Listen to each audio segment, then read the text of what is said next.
Punong aiktin ke BJP uba M Kharkrang. Ula Kyntait halor ke kubor bakadan ke Jingiashrut hapok keseng. Dangshen ki Nongialam na Rilum Garo ki lapan pau ke Jing Benyau ya u presiden keseng.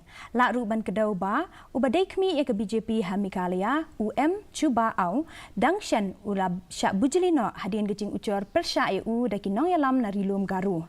Kamsyam ladon kanu-kanu ke Jing pher Jingmut Henry ki don ketu ke ningut ki bomhun bat ki kwa ban mi no na keseng bat Kipen mi eki kenrum kedram, lapen tip uba Kharkrang.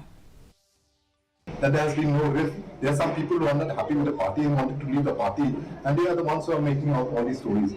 But there's all the members of the party will be all together, and if there are any misunderstandings, all these things are being settled within the four walls, and everything is okay right now. So I don't see any rift or any groupism or anything in the party right now.